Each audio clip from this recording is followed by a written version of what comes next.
നമസ്കാരം. മലയാളി വാർത്തയുടെ പ്രിയപ്പെട്ട പ്രേക്ഷകർക്ക് ഒരിക്കൽ കൂടി സ്വാഗതം. മഴ മുന്നറിയിപ്പാണ് പങ്കുവയ്ക്കാനുള്ളത്. ഏതൊക്കെ ജില്ലകളിലാണ് മഴ മുന്നറിയിപ്പുള്ളതെന്ന് വിശദമായി നോക്കാം.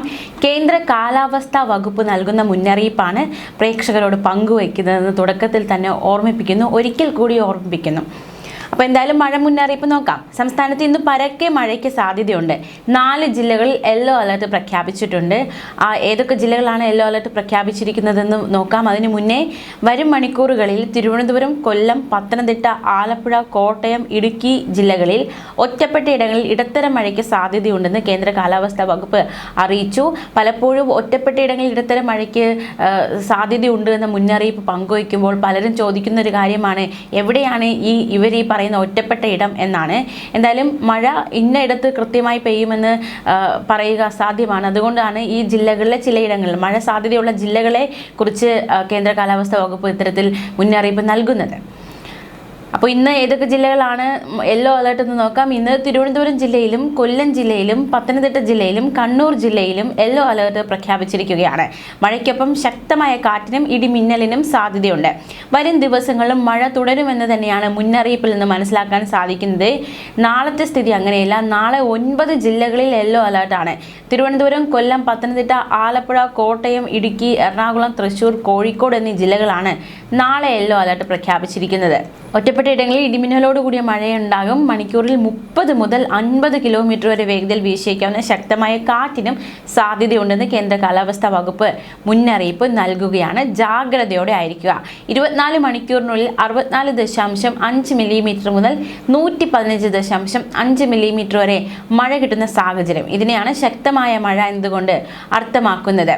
തെക്ക് കിഴക്കൻ അറബിക്കടലിലും ലക്ഷദ്വീപിന് മുകളിലായി തെക്കൻ കേരള തീരത്തോട് ചേർന്ന് ചക്രവാത ചുഴി സ്ഥിതി ചെയ്യുന്നുണ്ട്. തെക്ക് കിഴക്കൻ അറബിക്കടലിലെ ചക്രവാത ചുഴി മുതൽ തെക്കു പടിഞ്ഞാറൻ മധ്യപ്രദേശ് വരെ കർണാടകയുടെ ഉൾഭാഗങ്ങളിലൂടെയും മഹാരാഷ്ട്രയിലൂടെയും സമുദ്രനിരപ്പിൽ നിന്ന് 0.9 കിലോമീറ്റർ ഉയരത്തിലായി ന്യൂനമർദ്ദപാത്തി നിലനിൽക്കുന്നുണ്ട്.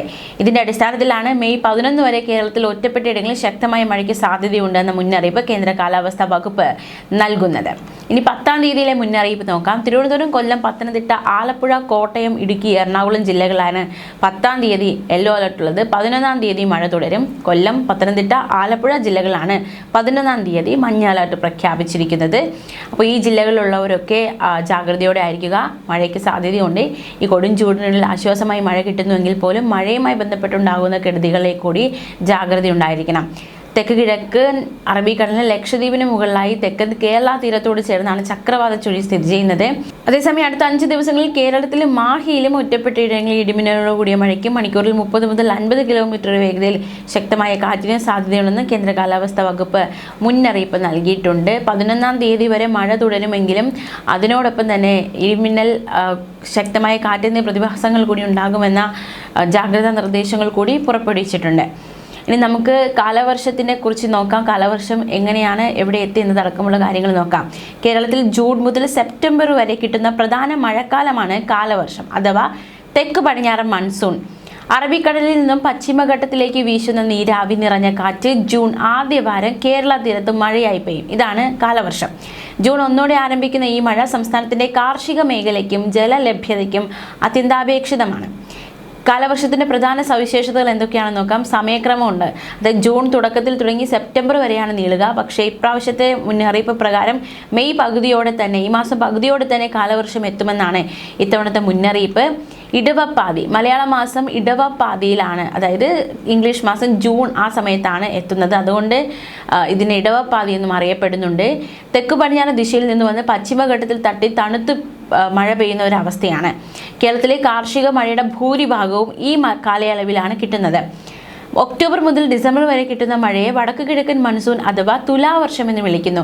2026 പ്രവചനങ്ങൾ അനുസരിച്ച് സാധാരണ നിലയിലോ അതിൽ കൂടുതലോ മഴ കിട്ടാൻ സാധ്യതയുണ്ടെങ്കിലും പ്രാദേശികമായി മഴയുടെ ലഭ്യതയിൽ വലിയ വ്യത്യാസങ്ങൾ ഉണ്ടാകാൻ സാധ്യതയുണ്ട് എന്നാണ് റിപ്പോർട്ടുകൾ വ്യക്തമാക്കുന്നത്. എന്തായാലും കാലവർഷ പ്രവചനവും കൂടി നോക്കാം. കടുത്ത ചൂടിൽ വലയുന്ന രാജ്യത്തിന് ആശ്വാസമേകി ഇത്തവണ തെക്ക് പടിഞ്ഞാറൻ കാലവർഷം നേരത്തെ എത്തുമെന്നാണ് പ്രവചനം. European centre for medium range weather ഫോർകാസ്റ്റിന്റെ പുതിയ കണക്കുകൾ പ്രകാരം മെയ് അവസാനത്തോടെ തന്നെ ദക്ഷിണേന്ത്യൻ മഴയെത്താൻ സാധ്യതയുണ്ട്. നിലവിൽ ഉത്തരേന്ത്യയിലും മധ്യേന്ത്യയിലും താപനില 43 മുതൽ 44 ഡിഗ്രി സെൽഷ്യസ് വരെ ഉയർന്നു നിൽക്കുകയാണ്. ഈ സാഹചര്യത്തിലാണ് വളരെ ആശ്വാസകരമായി മെയ്യിൽ തന്നെ കാലവർഷം എത്തും എന്ന ഒരു ആശ്വാസ പ്രവചനം ഉണ്ടാകുന്നത്. ആൻഡമാൻ നിക്കോബാർ ദ്വീപുകളിൽ മെയ് 18-നും 25-നും ഇടയിൽ കാലവർഷം എത്തിയേക്കാം. മെയ് 25 മുതൽ ജൂൺ 1 വരെയുള്ള കാലയളവിൽ കേരളത്തിലും തമിഴ്നാടിന്റെ തെക്കൻ ജില്ലകളിലും സാധാരണയിൽ കൂടുതൽ മഴ കിട്ടാൻ സാധ്യതയുണ്ടെന്നും പ്രവചനമുണ്ട്. അന്തരീക്ഷ സാഹചര്യങ്ങളിൽ മാറ്റം വന്നില്ലെങ്കിൽ മെയ് 25ഓടെ കേരളത്തിൽ കാലവർഷം എത്തിയേക്കാമെന്നാണ് കാലാവസ്ഥാ വിദഗ്ധർ വ്യക്തമാക്കുന്നത്. നിലവിൽ അനുഭവപ്പെടുന്ന കടുത്ത ചൂട് സമുദ്രത്തിൽ നിന്നുള്ള കാറ്റിനെ നേരത്തെ കരയിലേക്ക് എത്തിക്കാൻ കാരണമായേക്കാം. ഇത്തവണ കാലവർഷം എത്തുമ്പോൾ എൽ നിനോയുടെ സാന്നിധ്യം ഉണ്ടാകില്ല എന്നാണ് പ്രതീക്ഷ. ഇന്ത്യൻ മഹാസമുദ്രത്തിലെ താപനിലയിൽ ഉണ്ടാകുന്ന വ്യത്യാസം ഇത്തവണ കാലവർഷത്തിന് കരുത്തേകാൻ സാധ്യതയുണ്ട്. മെയ് അവസാന വാരത്തോടെ തെക്ക് കിഴക്കൻ അറബിക്കടലിൽ ശക്തമായ പടിഞ്ഞാറൻ കാറ്റ് രൂപപ്പെടാനും അത് ഈർപ്പമുള്ള മേഘങ്ങളെ ഇന്ത്യൻ തീരത്തേക്ക് എത്തിക്കാനും സാധ്യതയുണ്ട്. കഴിഞ്ഞ വർഷവും കേരളത്തിൽ കാലവർഷം നിശ്ചയിച്ചതിൽ നേരത്തെ എത്തിയതാണ്. കൃഷിയെ ആശ്രയിച്ചു കഴിഞ്ഞ ദശലക്ഷക്കണക്കിന് ആളുകൾക്കും ചൂടിൽ നിന്ന് മോചനം നേടാൻ ആഗ്രഹിക്കുന്ന ഒരുപാട് പേർക്കും വലിയ ആശ്വാസമായി മഴ മാറും. 2026 തെക്കു പടിഞ്ഞാറൻ കാലവർഷക്കാലത്ത്, അതായത് ജൂൺ മുതൽ സെപ്റ്റംബർ വരെയുള്ള കാലവർഷക്കാലത്ത് ദക്ഷിണേഷ്യൻ രാജ്യങ്ങളിൽ ശരാശരിയിൽ കുറഞ്ഞ മഴ കിട്ടാൻ സാധ്യതയുണ്ട്. ദക്ഷിണേഷ്യൻ ക്ലൈമറ്റ് ഔട്ട്ലുക്ക് ഫോറമാണ് ഇത്തരത്തിലൊരു മുന്നറിയിപ്പ് നൽകിയിരിക്കുന്നത്. ഏപ്രിൽ അവസാനം മാലിദ്വീപിൽ ചേർന്ന കാലാവസ്ഥാ വിദഗ്ധരുടെ യോഗത്തിലാണ് ഈ വിലയിരുത്തൽ. ഇന്ത്യയിൽ ഇത്തവണ 92% മഴ മാത്രമേ കിട്ടുമെന്ന ഇന്ത്യൻ കാലാവസ്ഥാ വകുപ്പിന്റെ പ്രവചനത്തിന് സമാനമായി ഈ റിപ്പോർട്ട് മാറുകയാണ്. പസഫിക് സമുദ്രത്തിലെ താപനില വർദ്ധിക്കുന്ന എൽ നിനോ പ്രതിഭാസം ഈ വർഷം രൂപപ്പെടാനും 2026 അവസാനം വരെ നിലനിൽക്കാനും സാധ്യതയുണ്ട്. സാധാരണയായി ഇന്ത്യൻ മൺസൂണിനെ ദുർബലപ്പെടുത്തുന്ന ഒന്നാണ് എൽ നിനോ. ഇന്ത്യ, പാകിസ്ഥാൻ, വടക്കൻ ശ്രീലങ്ക, ബംഗ്ലാദേശ്, നേപ്പാൾ, ഭൂട്ടാൻ, പടിഞ്ഞാറൻ മ്യാൻമാർ എന്നിവിടങ്ങളിൽ മഴയിൽ കുറവുണ്ടാകാൻ സാധ്യതയുണ്ട്. പ്രത്യേകിച്ചും ദക്ഷിണേഷ്യയുടെ മധ്യഭാഗങ്ങളിൽ മഴ ഗണ്യമായി കുറയാനുള്ള സാധ്യതയുണ്ട് എന്നാണ് പറയപ്പെടുന്നത്. അഫ്ഗാനിസ്ഥാൻ, വടക്ക് കിഴക്കൻ ഇന്ത്യയുടെ ചില ഭാഗങ്ങൾ, മ്യാൻമാർ, തെക്കൻ കിഴക്കൻ ശ്രീലങ്ക എന്നിവിടങ്ങളിൽ സാധാരണ മഴ കിട്ടാൻ സാധ്യതയുണ്ട്. ദക്ഷിണേഷ്യയുടെ വടക്കു പടിഞ്ഞാറൻ, വടക്ക് കിഴക്കൻ അറ്റങ്ങളിലും തെക്കേ അറ്റത്തും സാധാരണയോ അതിലധികമോ മഴ കിട്ടിയേക്കാനുള്ള സാധ്യതയുണ്ട്. മൺസൂണിനെ സ്വാധീനിക്കുന്ന ഏക ഘടകം എൽ നിനോ മാത്രമല്ല എന്നാണ് വിദഗ്ധർ ചൂണ്ടിക്കാട്ടുന്നത്. ഇന്ത്യൻ മഹാസമുദ്രത്തിലെ താപനില വ്യതിയാനമായ ഇന്ത്യൻ ഓഷ്യൻ ഡൈപോൾ അനുകൂലമായ അവസ്ഥയിലാകാൻ സാധ്യതയുണ്ട്. ഇത് കാലവർഷത്തിന് ഗുണകരമായേക്കാം. കൂടാതെ അറ്റ്ലാന്റിക് സമുദ്രത്തിലെ താപനില, യുറേഷ്യൻ കരഭാഗത്തെ ചൂട് തുടങ്ങിയവയും മഴയുടെ അളവിനെ സ്വാധീനിക്കും. ന്യൂസ് ഡെസ്ക് മലയാളി വാർത്ത.